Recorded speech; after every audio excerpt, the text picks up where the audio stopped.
Morning guys, Joel Frank here, market analyst for YouTrading, and this is the midweek market update. So what's been going on? Well, we just had the release of what is probably the most important, or what is going to be the most important data of the week, the September US consumer price inflation figures. So I've pulled up a calendar just here that we can take a look at together. Look at these headline CPI numbers. You can see the month-on-month rate of inflation was 0.4% higher than the 0.3% expected, and that pushed the year-on-year rate of inflation back up to 5.4%. From 5.3% last month. Core, you can see here, was in line with expectations, 4% year on year and 0.2% on the month. So yeah, I mean, slightly higher than expected inflation, but if we take a look at markets, we could start with taking a look at the dollar. You can actually see these are 4-hour candlesticks. Dollar's been moving lower in recent trade, and this is kind of a continuation of some of the moves that we've seen overnight, and yeah, towards the end of yesterday's session, well, mostly since the overnight session, where the dollar has been, and I'm going to show you bonds in a minute because they've kind of been doing the same thing, but some of these asset classes have been trying to reverse some of the recent moves. So obviously you can see here on the chart the trend for the dollar recently has been higher, supported by this trend line, and this really goes all the way back to the start of September. But it appears that the dollar, the Dixie that is, has run into pretty decent resistance in the 94.50 area. We first tested that on the 30th of September, haven't been able to break above it. Prices really getting squeezed, we're still failing to break above it. So we are kind of threatening right now a break below this trend line that's been supporting the price action recently, despite these higher than expected inflation numbers, which you would think would boost the dollar, because you would think that they might have hawkish implications for the Fed.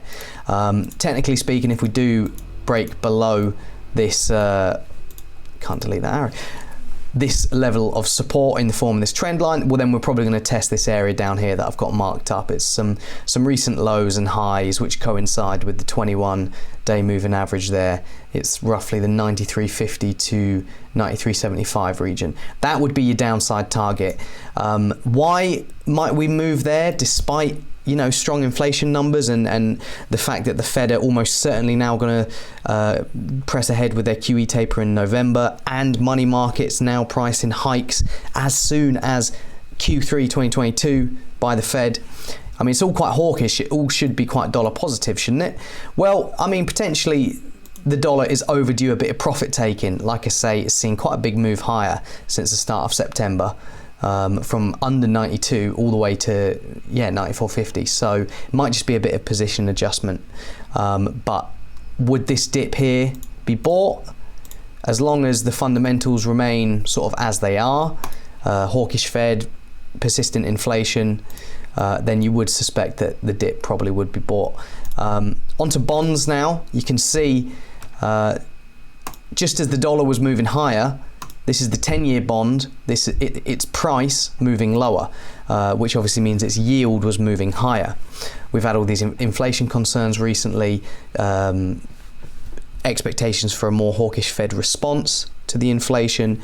That's a negative for bond prices and a positive for bond yields.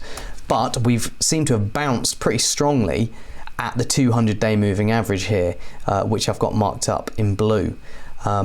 And now you're seeing bond yields falling, bond prices rising despite this hotter than expected inflation.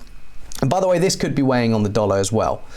So if we see this continue to push higher, maybe we're going to get a test of the 21-day moving average here, which actually coincides with a recent high from the 4th of October.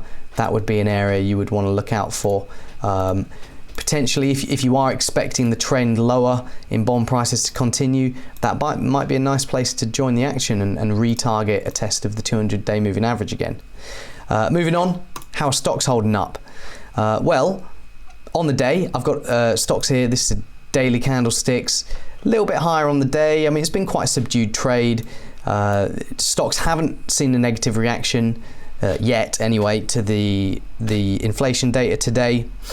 By the way, markets might be waiting to see what happens with the Fed minutes this evening before they decide to fully react to the inflation data that we just had out. So that might be one reason why we haven't seen the dollar push higher yet, or bond yields push higher yet either.